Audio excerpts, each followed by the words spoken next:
TV services, Lavarzi and book1.co.uk present the 20 megabyte Doctor Who podcast.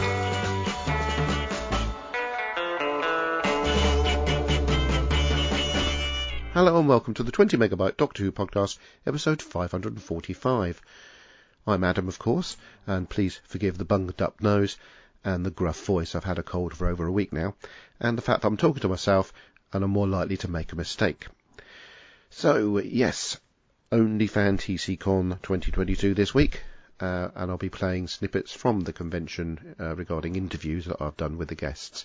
But initially I want to talk about the logistics of running a small Comic-Con on the Isle of Wight, and we found out this year that it's a bit of a balancing act between the celebrities, who some of which have a guarantee in their contract, and whether they can make that guarantee at their table by selling autographs, photographs, selfies, or products that they have themselves.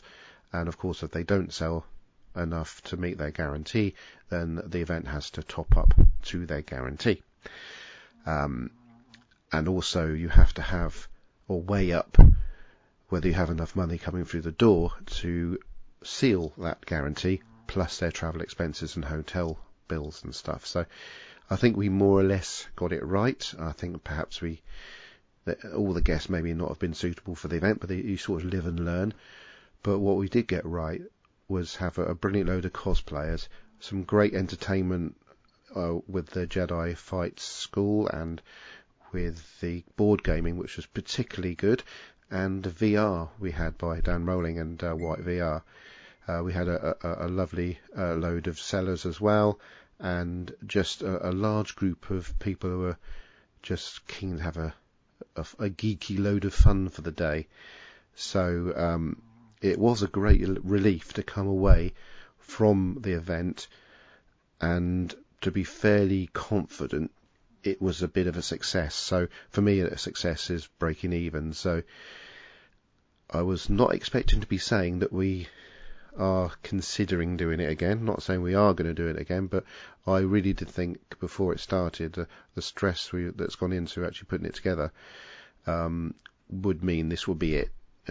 Just get it done. We've done the second one, and we've made the achievement of doing this event on the Isle of Wight. But it turns out that there's so many people keen on having it, and we've had so many nice comments as well. Sorry about the dings in the background.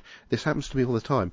You know, I'm watching Doctor Who, and you've got people dinging while Doctor Who's live on the telly. It's something I live with.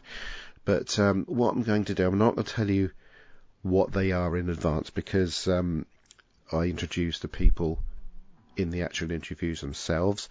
And also I'd like to point out that it's a Comic-Con, there's background noise, and also when the microphones are being held to these people, they may sort of spit on the microphone a bit, so you hear a crackle as they say P's and T's or whatever. So I can't help that. It's just part and parcel of carrying a recorder around an event.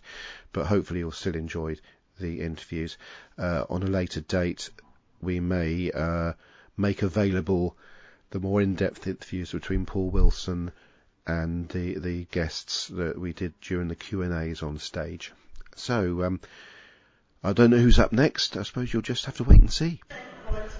So I'm at FantasyCon at the moment, and I'm with Gareth David-Lloyd. Hello, Gareth. Hello, how's it going, mate? And how's work for you at the moment? Plenty of work with Big Finish and Torchwood? Big Finish, always there, constant. Brilliant scripts. Will keep bringing me back to those. And bits of theatre and yeah. And yeah. So I'm sort of involved in doing TV sort of reviews at the moment with our show. So the next step is the Big Finish stuff, and of course I'm a bit confused. So I saw Yanto have a very sad death. So I presume we're going back in time, are we? Or is that going to give too many spoilers away? Yeah, no, the Big Finish stuff is all set before Yanto perished. I believe there's one or two set where he's actually a ghost, which is set post-death, but the majority of it are filler episodes in between the episodes of the TV series, and historic episodes set when Yanto was working with Tortured One in Canary Wharf with Yvonne Hartman. That's I sort of missed John Barrowman in the Torchwood stories quite a lot, and it was nice to see him up at Wales Comic Con a couple of years ago. So do you get to see much with John? Yeah, I see him on the circuit a lot. I'm in contact with all the main cast from Torchwood. We forged quite a strong family bond when we all work together. So yeah, I still speak to them quite a lot. I don't see them as much as I'd like to. John's a lot of the time in the US, and everyone's so busy. But yeah, we do bump into each other on the circuit and make an effort to sort of stay in contact. So how have you found Fantasy Con today? It's been really, really lovely. Everyone's really nice and welcoming. I enjoyed my first time on the Isle of Wight. Nice, relaxed family, community affair. I'd definitely come back. Ooh, well, thank you very much. So here I am with Simon Fisher-Becker, who's very kindly joined us here at Fantasy Con. Hello, Simon. Hello, and thank you for inviting me. And how did you find the ferry journey? Well, it was both disconcerting and calming at the same time, because what I hadn't taken on board was hearing the jugger, jugger, jugger, and feeling the vibrations. But hearing the jugger, jugger was a bit disconcerting, but feeling the vibrations was actually quite calming for some reason. Well, it's the jugger, jugger and all the car alarms going off. Oh yes, we had a couple of car alarms go off just after they said, if there's a continuous sound. Yeah. The funny thing is, it's always embarrassing when I'm on the ferry because the jugger, jugger and the car alarm going off is my car. Well, there we go. So, how have you found it here at Fantasy Con? Sorry, I didn't catch that. How have you enjoyed Fantasy Con today? Oh, it's been wonderful. There have been some lovely people. Lots of them talking about why they're a fan and why they like to dress up in their costumes, meeting lots of new people, and having a good laugh. That's it. And I'm very impressed with the turnout today in regards to the cosplayers. Yes, the cosplayers. It'll be difficult when it comes to choosing in the competition. It's difficult to see who will be first, second or third. And you've got a good vantage point here. I have, actually. It'll be very interesting to see what happens. I was hoping you were going to come on cosplaying. Actually, wouldn't it be funny if you come on cosplay every one of your own characters on the Lost? Well, I haven't seen anyone today, but very often I do see people come as Dorian. Yeah. But it does remind me of the story. It might be apocryphal, but apparently Charlie Chaplin entered a Charlie Chaplin lookalike competition and came third.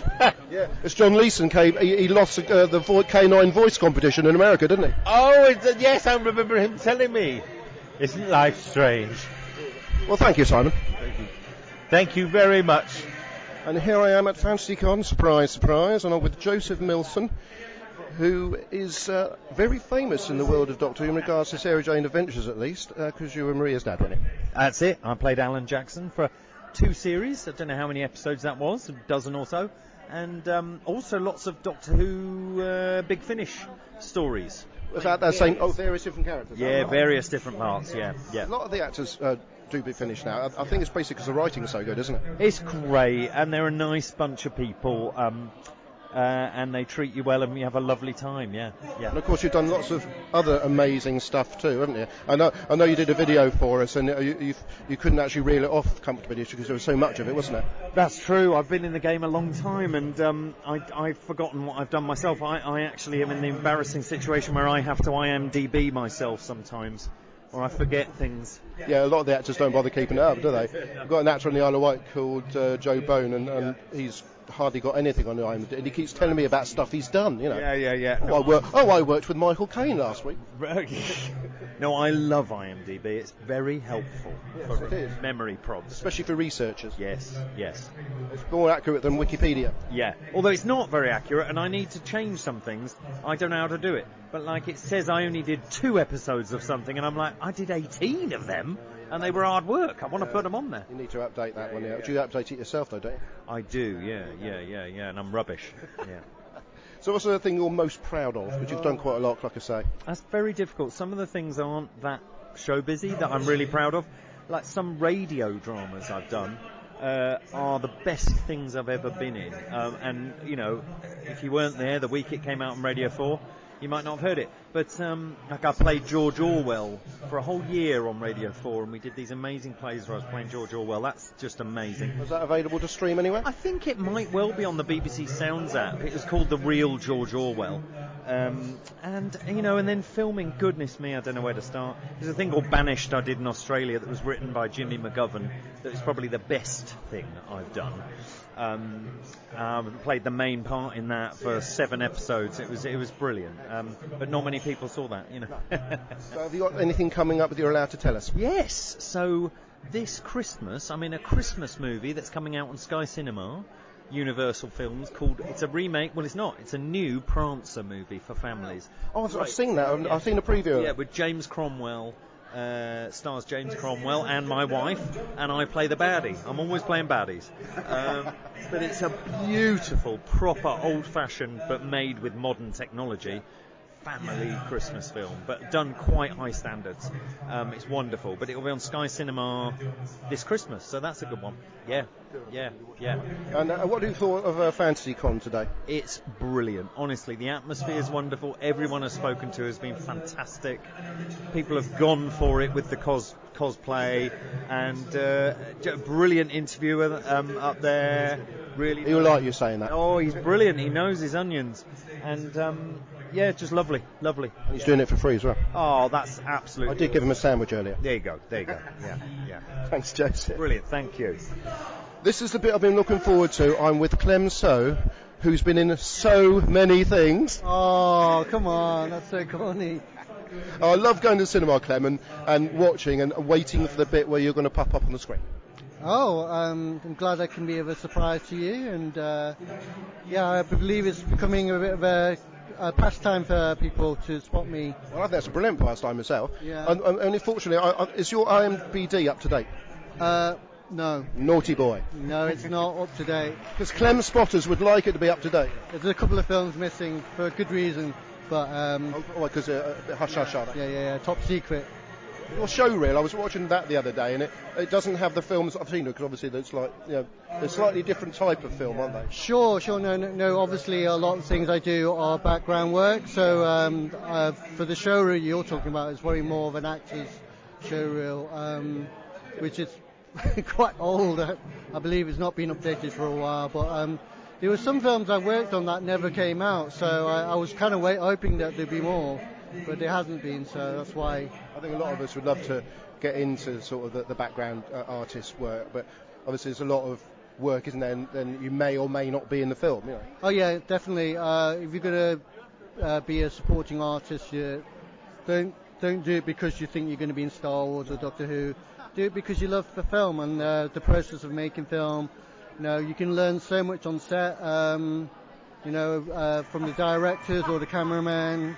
It's really good training for. Actually, when I did actually do some acting work, it was really good for things like timing and making a mark, because there were some guys that supposedly more experienced than me who couldn't even make their mark. So in a way, because I'd done that background work, it just meant I could hit my mark when I needed to. Yeah.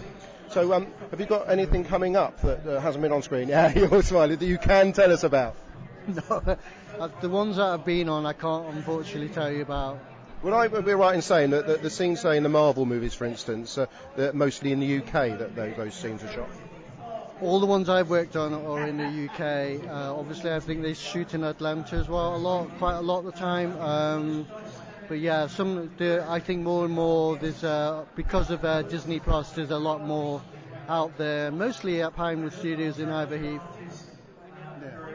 So obviously, I'm not saying that I'm in those. I'm just saying, Yeah, nudge, wink. Don't worry. I had a conversation with that's a little Scottish chap who was R2D2 a couple of years ago, and he'd just been given Jimmy V. Yeah, he'd just been given the role, and I said, "Are you R2D2?" I'm not allowed to say, he said in his broad Scottish accent. Okay, So you're in Doctor Who as well, haven't you? Because again, there's a scene I've seen of you opposite one of the doctors over a table. I can't remember. Were you playing Genghis Khan or something like that? Oh, that was Pond Life with Matt Smith, I think. That's it, yeah. Yeah, but I've worked on 11 episodes of Doctor Who. Lucky to have done a lot of episodes with Peter Capaldi, and And I was lucky just right at the end to work on Legend of the Sea Devil. So I was there on set with Jodie, which was really cool. Because I didn't think I was going to get to work with her or even be in the same room as her, but that was cool. But yeah, now I'm also now looking forward to shooting Gatwa's take on Doctor. That's coming up. Oh, wow, excellent. So all I'm going to say, well, thanks for coming along to FantasyCon. What do you think of FantasyCon? Amazing. I've loved engaging with all the fans. I've had some great conversations. So that's really important to me, is just that level of engagement with the fans. And I hope sincerely that they appreciate it, that it was a mutual thing. I'm sure they do. One last thing, of course, I know you're not allowed to say what you're going to be in soon, but obviously once we stop recording, don't forget to text me what you're going to be. Okay. Right. Thanks for coming along. Thank you. This is Michael Jayston, the 20 Megabyte Valyard podcast. Yeah, got that bit wrong, but never mind. I am here with Michael Jayston at FantasyCon. First of all, how are you finding this event? I love it. I love it. I've just come back from Germany. I'd never been there on a Doctor Who thing. Now I find all over England, Ireland, Scotland, Wales, America, the Doctor Who people, and in Germany, are a big family. I've never met a single person who's a Doctor Who fan who I've disliked. And I said to them, I always say this, if they only had Doctor Who in China, Russia, Iran, the world would be a far better place, and also played cricket there. Well, when we had Colin Baker last time, and he sat... I've just been with him in Germany. And he was just watching cricket for the whole weekend, because it was a really hot weekend, so he was at his desk in between signing, just watching cricket on his phone. Is that the sort of thing you'd do if there was any cricket on? I've gone off the 2020. I like the real game. The 2020 to me is for children. So is the penalty shootout. What about the 100? The 16 point. If you say, what about the 16.4 overs? They say what? I said it's called the 100. It sounds more boring if you say it's like baseball. I think it's rubbish. I quite enjoy it. It's almost like a football version of cricket. Well, why did they? Very quick. But they want to get the fans in. They won't. Real cricket, i.e. the test matches, are gradually, over the last 20 years, being elbowed to one side. Michael Holding said 10 years ago in the Times that he hoped that the 2020 wouldn't stop. Now, I don't blame them, the cricketers, to going to India and getting £1 million. But there's more people watch that kind of than they do the proper game. And the proper game is gradually not being played. They ought to keep this. The 2020 is separate. For even the great Viv Richards, the West Indian, said that he thought the 40 and 50 overs was all meat and no sandwich. You know, I met Viv Richards, Joel Garner and Ian Botham at the same cricket match when I was a teenager in Glamorgan, when they played, Somerset played Glamorgan, and I got all the programme signed by all three of them. But I since lost the programme. But it was a nice moment for me. I got sneered at by both of them because I think he was getting a bit fed up with signing autographs, to be fair. But yeah, Joel Garner, big, and Viv Richards. I've got Joel Garner's autograph, and in fact, my son, one of my sons then was, well, he's 40 now. He was tiny, and Joel Garner, a lovely, lovely man. He stayed out in Arundel in Sussex for the whole of the tea interval and signed autographs for people. Unbelievable. I played in one of Botham's benefit matches. I've never met Viv Richards, but Botham, I mean, what a drinker, my goodness. Yeah, well, that's legendary, isn't it? Right, back to Doctor Who. Now, are you still doing the big finishes as the Valyard? Oh, no, the last one I did was about a year and a bit ago with McGann. No, I haven't done any more. Was that as the Valyard? Yes. Because obviously, I always wondered, I'm glad you're here for me to ask you personally, the Trial of the Time Lord, which is, I think, quite iconic. I think it's aged quite well. I think there's a lot of melodrama and a sort of bit of pantomime to it. However, obviously you and Colin shine on the screen, but the court scenes when the Doctor calls the Valyard Brickyard, Knacker's Yard, was some of that ad-libbed, or was it all in the script? No, it was all the script by those. Well, I like them as people. When the Baker twins took over. They put that rubbish, absolute nonsense. I agree. Yeah. And so did Chris Chibnall, but I don't think his work's that good either. But it was fab though, wasn't it? I mean, especially the last 2 episodes when he actually got to get out from the dock and do some stuff. Oh, very iconic, wasn't it? No, but I loved the.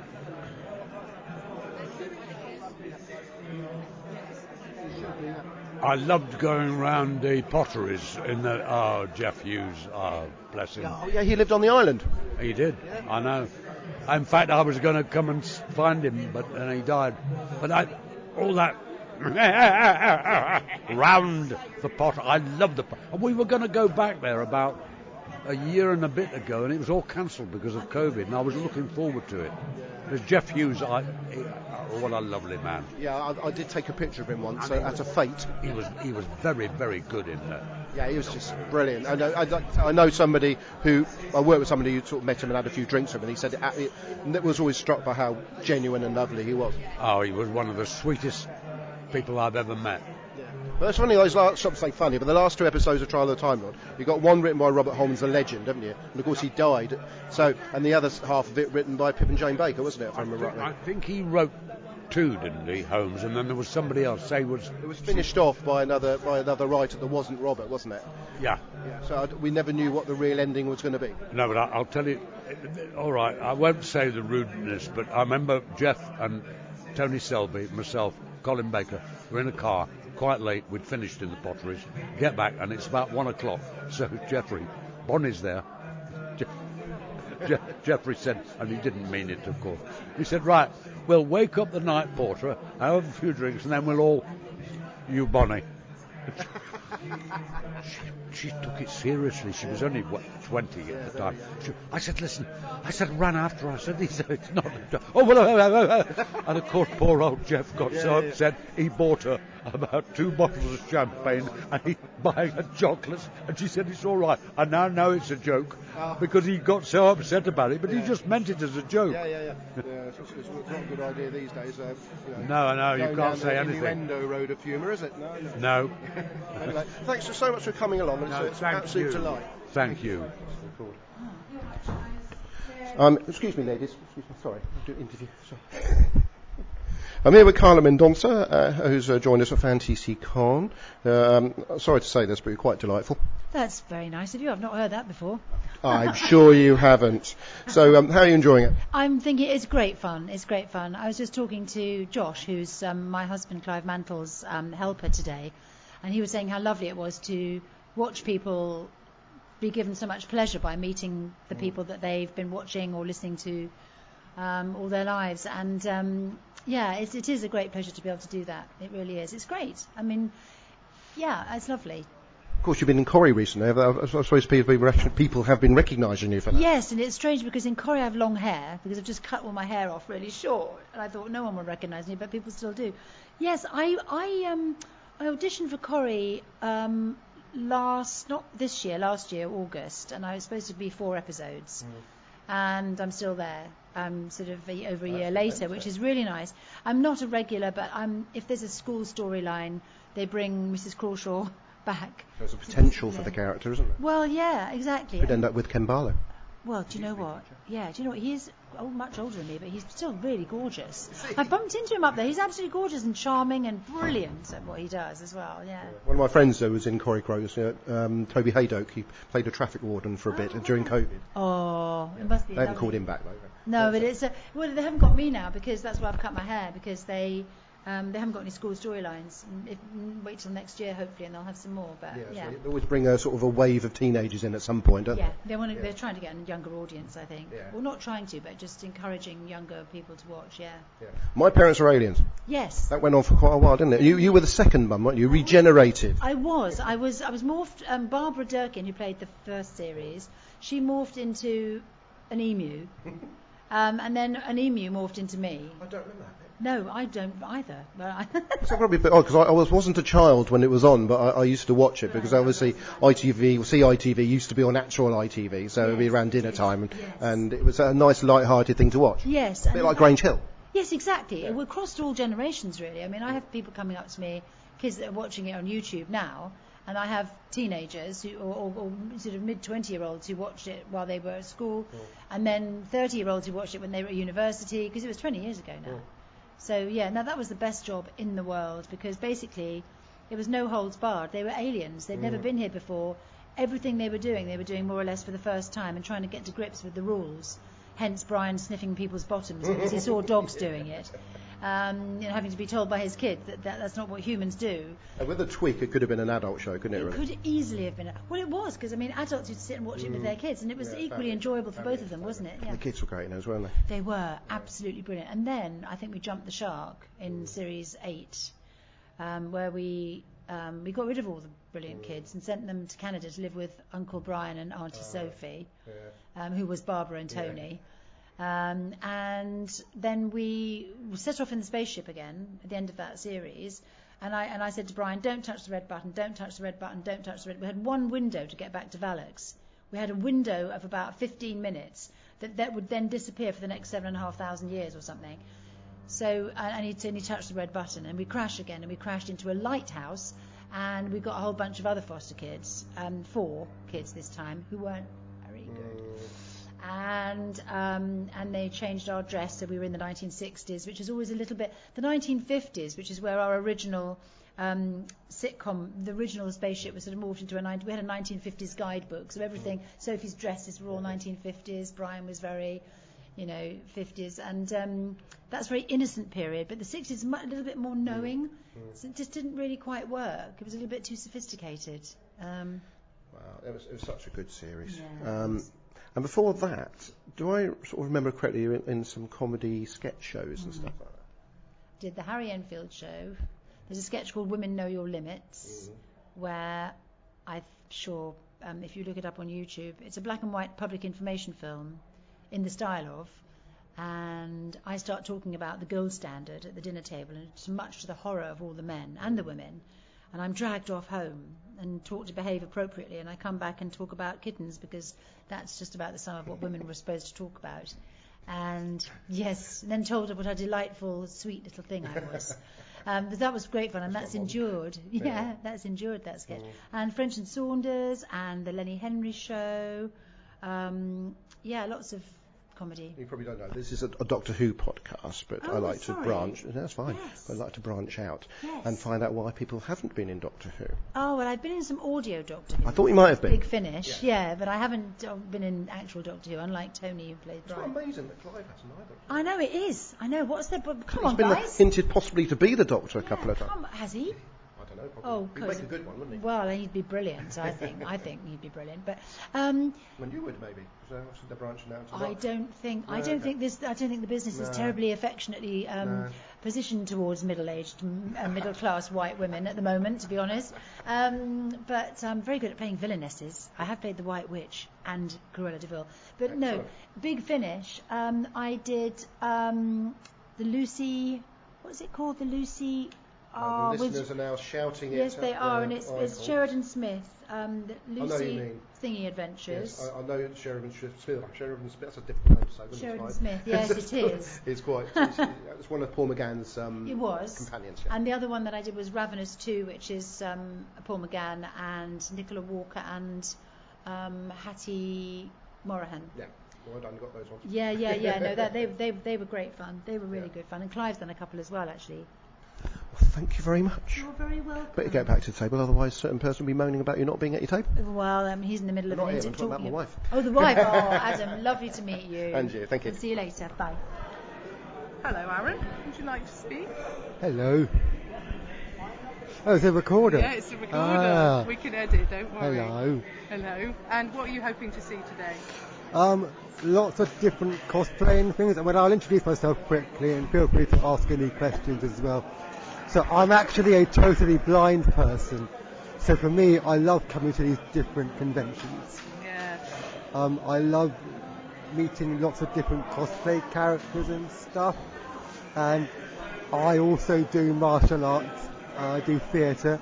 Yes. And I think you guys have met me before, of course. Oh, yeah. And you know how excited I get. So I'm looking forward to seeing Michael Jayston. I've been listening to all the Valiard Big Finishes, ready to meet him today. Brilliant. And I don't know what sort of cosplay to expect today, because for me, I like touching all the different materials. There are a lot of people here in full head animal costumes. There are lots of furry people here, and they will more than be happy to let you have a look at their costume, definitely. We've got a guy behind you who's dressed as a Jedi, and he's teaching people how to fight like a Jedi. And also, we've got a very small stage, but we're all in one room this year, so you can actually hear people and see people at the same time, rather than all get stuck in one bit. You're all part of it all together. So for me, even though I can't see, I love gaming as well. This week, I know it's not a Doctor Who thing, but God of War Ragnarok is coming out for PlayStation 5, and there are accessibility features for the blind. Oh, brilliant! So I'll be playing on Wednesday. Oh, fantastic. I'll be playing with my carer, fantastic. And so, how about you come back and talk to me again when you've had a wander around, and we'll get a feedback on how you're enjoying it there. And feel free to ask me some questions of your own too. I'm happy to answer some stuff. No. I'm just sorry that every time I say, what are you hoping to see? No, that's perfect. The word see is, I always consider it a figure of speech. Yes. So I prefer, logic dictates you watch TV, but you listen to music. Yes. You don't listen to TV. No. So what are you hoping to see is the perfect question to ask me. Fair enough. I'm glad I cleared that up, because I was worried about that one. Thank you.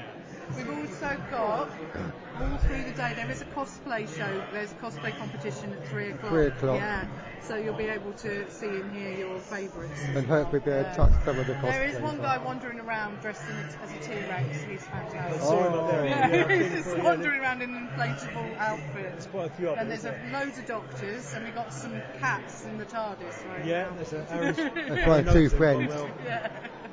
We got it's your new home, TARDIS. I look forward to meeting Roy, the owner of the TARDIS, because I've got a story and a half for him. Oh, yeah?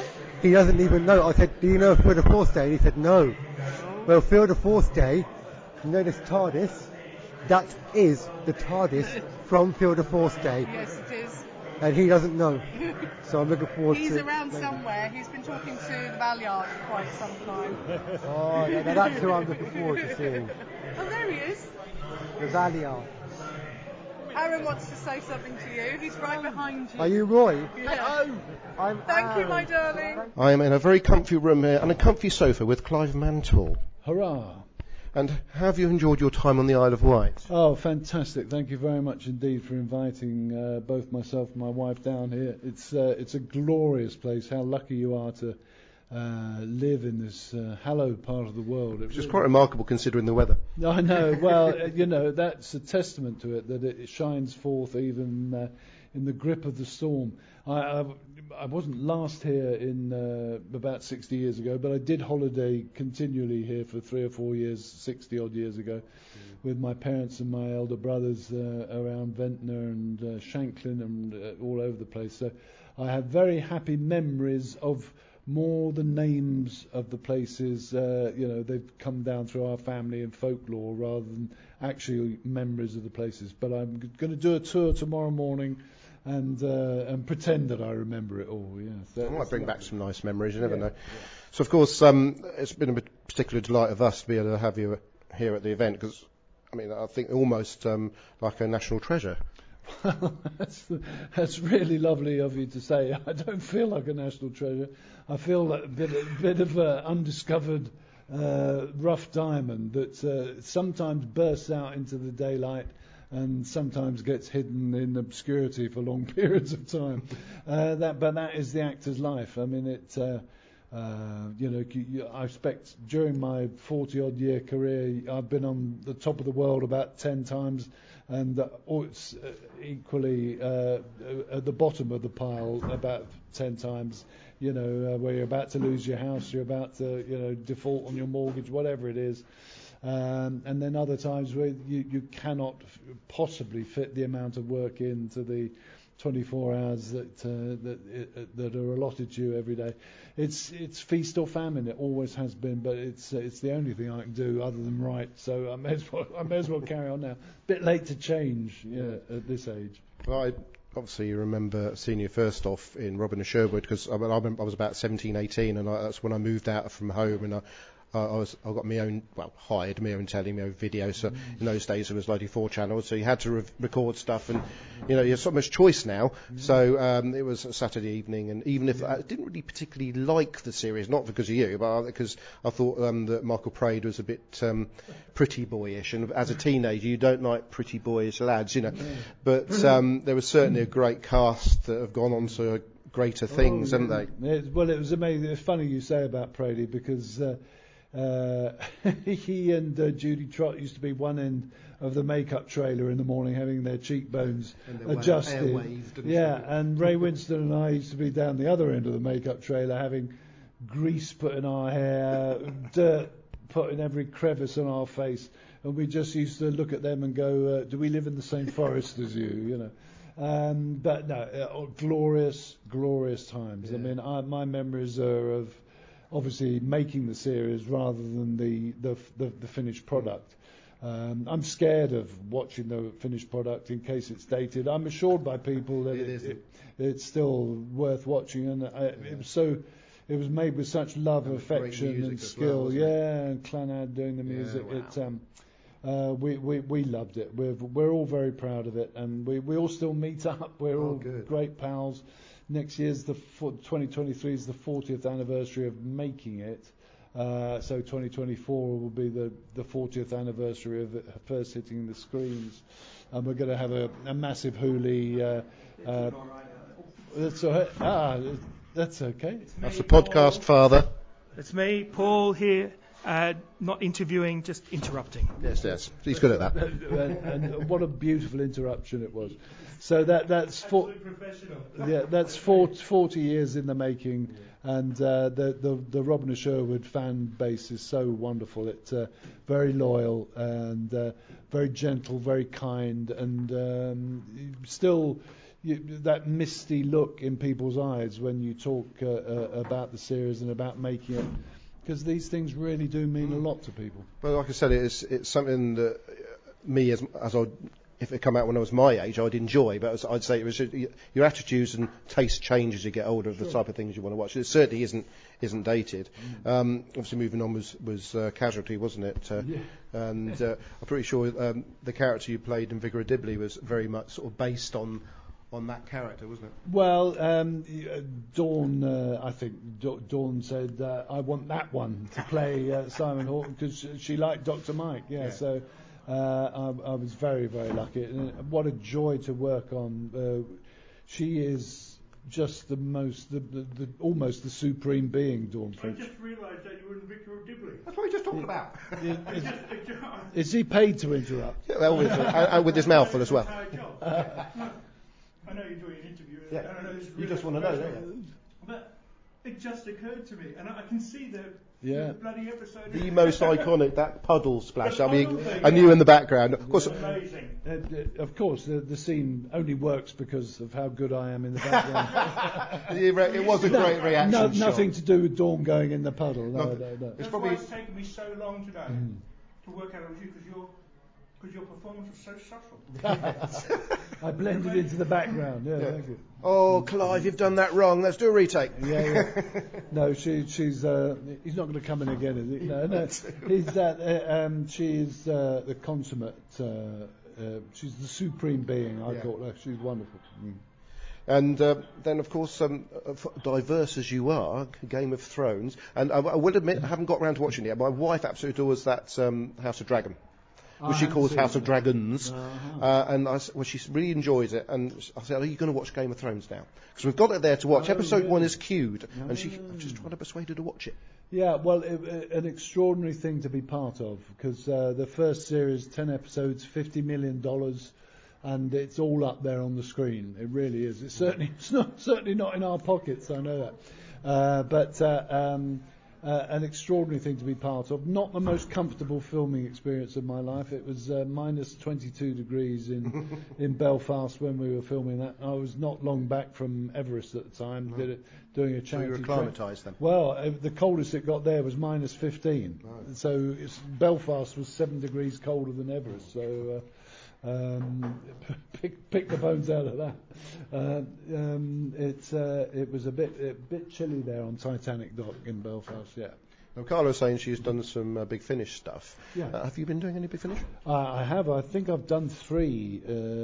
I may well be underselling myself there. I may have done 4. But I've also done a Michael Moorcock version of Doctor Who. The something of the Terror Files, was it called? The Time of the Terror Files. That sounds familiar. I can't remember the titles of my Big Finish ones, but I know I played Oliver Cromwell.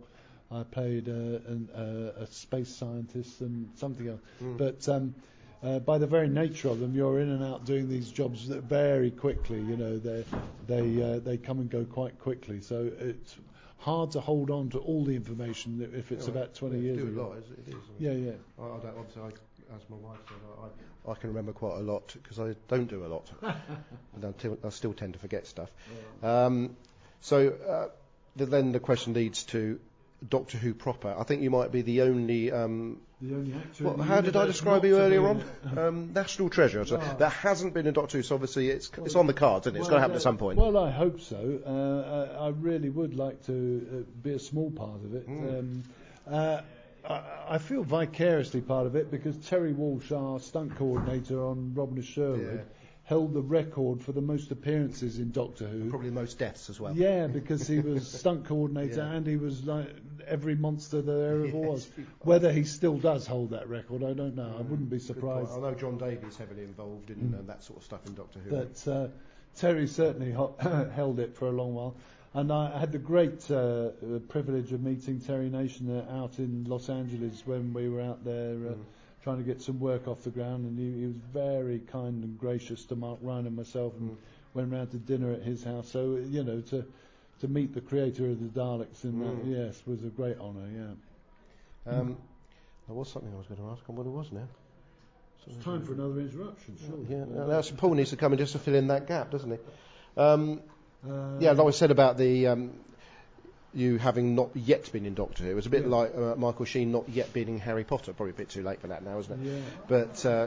But he's got no chance of being in Harry Potter now. No. But he has been in Doctor Who, so I reckon it's a good chance now RTD's in charge that we're going to probably make a particularly good villain, to be fair. Well, let's hope so, yeah. It would be lovely to be part of it. I mean, it's I've been incredibly lucky with the shows that I've been in, but a lot of them are cult shows, but it would be lovely to have Doctor Who under my belt as well. Absolutely, lovely for Doctor Who to have that as well. And one last thing, is there anything that's coming up soon that you can tell us about? Oh yeah, I'm doing a long theatre tour next year of a Peter James thriller. Peter James writes Inspector Grace, which is on the telly, and this is Inspector Grace on stage. And so we're going to 23 towns and cities across Great Britain from about February till the end of July. So that's going to keep me busy. I won't tell you what I'm playing in it, but it's not a doctor, and it's not a Time Lord or anything like that. It's a very different part from what people have known me for, I think. So it's good. That's going to be good fun. Yeah. It's going to be hard being away from home for a long period of time, but you've got to go where the work is. The economic climate that necessitates you have to go where the work is. Yes. Well, thank you, Clive. I could go on for ages, but you've already had a long time on stage. That quick Q&A went particularly well, didn't it? Oh, lovely. No, it's the people always astound you with the questions that they ask. And it always comes from a different angle or from the way they watch television, which is in a different way than you do. And to be honest, I'm just very grateful people are still talking about the shows that I've been involved in. And it does show that you can't always bank on the quality of work that you do. Sometimes you're really, really lucky and you end up in some fantastic shows. and sometimes you're not. You end up with the best will in the world. You think they're going to be fantastic, and they don't turn out that way. So it's a lottery. It really is. But I've been doing it for 40 odd years, so I've got to carry on now. Yeah. Thank you. Oh, you're very welcome. Enjoy the rest of the time in the Isle of Wight. Thank you very much. Looking for you. Hello again. It'd be cool if Izzy could maybe go between you and Izzy. Maybe Yeah, Izzy could ask me some questions too. So, hello, it's Aaron Danvers-Jukes again. And how was it? It was amazing. Do you guys have any questions for me? Did you have any noticeable problems and difficulties at the new venue? Food. Food, yeah, the price of food was a bit... I'm sorry, but £12.50 for a sandwich, not... I'm sorry, that's daylight robbery. My parents told me next time we're gonna make sure we've got a better I mean, I think it's like quite literally professionals. I used to work for them. So the food will always be like actually really expensive. I mean, it's £3.50 for just a pile of chips. No. That's ridiculous. So other than us moaning about the food, what was your highlight? So it's a toss-up between what's his name? Come on, think. Michael Jayston. Oh yes. And Clara and Clive. Oh yeah. Those they've two. Been brilliant, haven't they? You know, something happened. I mean, I'm not. Can I say what happened, or do you think it's not a good idea? You can say it. I can edit if you don't want to. We could say something. We'll talk to him to see what he thinks. Okay. Clara gave me a free gift. Oh yes, and signed it. Yeah. That's all right. It's up to them. Amazing. No, she was brilliant. I had a good chat with her just now. She's such a kind person. I kept giving her glances, so I was too scared to talk to her. She's so approachable. Seriously. Yeah, I got to sit with and Gareth. Clive, I got. Your dad came and hoisted me off photos with everybody. They are fantastic. Yeah. But yeah, I really enjoyed the cosplay contest. Props to Sean, who was she was a character from she was Ghoul. Yes. Michelle was a character from Genshin Impact, and when she spotted me, she actually switched to an American accent to chat to me, so I could get an idea of what that character actually sounds like. Cool. And I met the host Roxy Wolf, Gabriel, my friend, and my friend Gibby. What's his name? Gibby. I call him Gibby. Well, Gibby, he switched to an American accent. He does as well. A lot, yeah. It's so cool. I know. And that's cool. And that's sort of. Did you get lots of descriptive help with the costumes? Were you allowed to have a good go and they will describe them each. Actually, I'll tell you who was good. I know not quite a cosplayer, but Clem So. Yes, he was brilliant. Well, what he did was he said, "Okay, you can't see me, but let me describe all these two," and he described every photo. Yes. He literally described. They got blacks. He was describing it, and I was reacting. Wow. Michael Jayston as the Valley was fantastic as well. The Valley Clive was hilarious because I was like, "Oh, are you in Destroy the Infinite?" And we were chatting for the longest time, and he looked up the cast list, and so Destroy the Infinite's a Big Finish drama. Yes. And he looked, and we were going down, and said, "Oh, Clive Mantle. Wait, I don't remember being in that." You dropped something, burst out laughing. So I've absolutely loved it. I hope there will be a FanTCCon 2023, whether that's Cowes or probably Adam's thinking about Newport, I think. Thinking about Newport, which I think would be much better. And then I'll find someone with the radio one. And then from there, hopefully we'll see you guys. I will keep in touch. Yes, please do. I'll probably continue my Big Finish segment. Adam, what Doctor Who are we watching this week? Do you know? You're doing Christmas Carol, but I've got some audio feedback left, which is for Trial de Valiard, which isn't the best because it's the first time doing it, so I do cop a bit. But next time, when I do my next audio, I will research it a bit more and figure out the cast and stuff and do it properly. Oh, No, that would be terrific. So, but this first one is essentially it's a pilot. Think of it as a pilot. Let's see what the fans think of it. I'll try and keep them down to like 4 or 5 minutes. Do you know what? We absolutely love fan feedback, and hearing from everybody, especially you, is going to be an absolute bonus. Seriously. Thank you so much. You're very welcome. But you take care. You got Izzy there. And then me as well. Love you lots. It's so good to see you again. Thank you so much. I think you guys did amazing. Thank you.